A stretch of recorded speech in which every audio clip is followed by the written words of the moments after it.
Hi అండి అందరికీ welcome back to my channel Joshi share. Match మనకి చాలా ఇంపార్టెంట్ మ్యాచ్, ఎందుకంటే ఈ మ్యాచ్ కనుక మనం ఓడిపోయామంటే ఇంగ్లాండ్ లీడ్కి వెళ్ళిపోతారు. సో ఇంకా మనం సిరీస్ వదిలేసుకోవటమే. లాస్ట్ మ్యాచ్ మనోళ్ళు చాలా బాగా ఆడారు బ్యాటింగ్, బట్ అయినా సరే లాస్ట్ రోజు 350 రన్స్ కన్జ్యూమ్ చేసేయడం వల్ల మ్యాచ్ దొబ్బింది. మ్యాచ్ లో ఎలాంటి పొరపాట్లు చేయకూడదు, ఎలాంటి లైనప్ తో వెళ్తే ఇండియా గెలిచే అవకాశాలు ఉన్నాయో చూద్దాం. మరి మనం లాస్ట్ మ్యాచ్ లో 350 రన్స్ కూడా ఇచ్చి పారేసాం, మనకి వర్కౌట్ అవ్వట్లేదు. ఇదే బౌలింగ్ లైనప్ వెళ్తే మనకి వర్కౌట్ అవ్వదు. బౌలింగ్ లైనప్ లో మార్పులు చేయాలి. డెఫినెట్లీ రవీంద్ర జడేజాని తీసేసి వాషింగ్టన్ సుందర్ని పెట్టుకోవాలి. జడేజా లాస్ట్ కొన్ని సంవత్సరాల నుంచి టెస్ట్ లో పీకింది ఏమీ లేదు. సో వాషింగ్టన్ సుందర్ని పెట్టుకుంటే వాడేం పీకపోయినా వాడు బ్యాటింగ్ ఆడతాడు కొద్దో గొప్ప. సో ఈ చేంజ్ డెఫినెట్లీ చేయాలి ఇండియా, లేకపోతే వర్కౌట్ అవ్వదు. లాస్ట్ మ్యాచ్ కరుణ్ నాయర్ కి అవకాశం ఇచ్చారు. అఫ్ కోర్స్ చాలా రోజుల తర్వాత కరుణ్ నాయర్ ఇండియన్ టీమ్ లోకి వచ్చాడు, టెస్ట్ మ్యాచ్ ఆడాడు, పెద్దగా ఇంప్రెస్ చేయలేదు. నా దృష్టిలో అతని స్లాట్ బొక్క. అతని స్లాట్ బదులు అతని ప్లేస్ లో నితీష్ కుమార్ ఆడితే చాలా బాగుంటుందని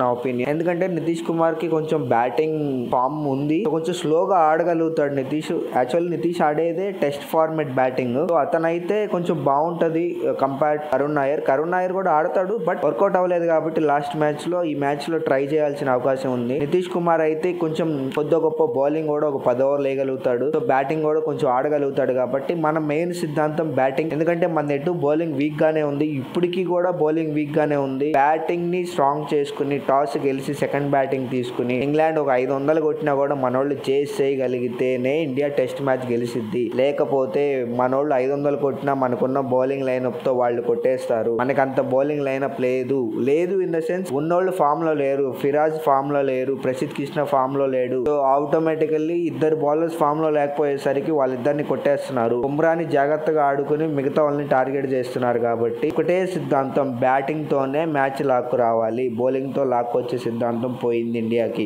ఒకటి సాయి సుదర్శన్ మీద హ్యూజ్ ఎక్స్పెక్టేషన్స్ తో టీమ్ లోకి వచ్చాడు, కానీ సాయి సుదర్శన్ లాస్ట్ మ్యాచ్ అంత ఇంప్రెషన్ చూపించలేదు. బట్ ఇంకొక ఛాన్స్ ఇచ్చి సాయి సుదర్శన్ ని స్లోగా ఆడమని, సాయి సుదర్శన్ దగ్గర నుంచి ఒక 70-80 రన్స్ కనుక మనం ఎక్స్పెక్ట్ చేయగలిగితే ఇండియా ఇంకొంచెం మంచి పొజిషన్ లోకి వెళ్లే అవకాశాలు ఉంటాయి. ఎందుకంటే లోయర్ ఆర్డర్ ఎటు ఆడట్లేదు. నితీష్ కుమార్ రెడ్డి వచ్చినా కొంచెం గొప్ప ఆడతాడో లేదా అని కొంచెం డౌట్. కాబట్టి సాయి సుదర్శన్, యశస్వి జైస్వాల్, కేఎల్ రాహుల్, శుభ్మన్ గిల్, రిషబ్ పంత్ వీళ్ళు బ్యాటింగ్ మోస్ట్లీ వీళ్ళ ద్వారా బ్యాటింగ్ ఒక 400 అలా రాగలిగితే మిగిలిన బ్యాటింగ్ వచ్చేసి డూ ఆర్ డై బ్యాటింగ్ అనమాట. లైక్ ఇంకా కింద వచ్చే లోయర్ ఆర్డర్ మొత్తం డూ ఆర్ డై బ్యాటింగ్, ఆడితే ఆడతారు లేకపోతే లేదు. So main red short batsmen ఉన్నారు, యశస్వి జైస్వాల్, కేఎల్ రాహుల్, సాయి సుదర్శన్, శుభ్మన్ గిల్, రిషబ్ పంత్. వీళ్ళు బాగా ఆడగలిగితేనే టెస్ట్ మ్యాచ్ మనం సర్వే అవుతాము. బ్యాటింగ్ కొలాప్స్ అనేది మనకి కొన్ని సంవత్సరాల నుంచి జరుగుతానే ఉంది ఫారిన్ కండిషన్స్ లో. ఆబ్వియస్లీ బౌలింగ్ లో ఖచ్చితంగా బుమ్రా ఆడాలి. బుమ్రా లేకపోతే ప్రెజర్ ఉండదు, ఇంగ్లాండ్ చాలా రిలాక్స్ గా ఆడతారు. టెస్ట్ మ్యాచ్ స్వాహా అయిపోయింది. ఎట్టి పరిస్థితుల్లో బుమ్రా మ్యాచ్ ఆడాలి. ఇన్ కేస్ ఇంకా సివియర్ ఇంజురీ ఉంది, వర్కౌట్ అవ్వదు, బుమ్రా ఆడలేని పరిస్థితిలో ఉన్నాడంటే తప్ప ఈ టెస్ట్ మ్యాచ్ మనం గెలవాలంటే బుమ్రా మెయిన్.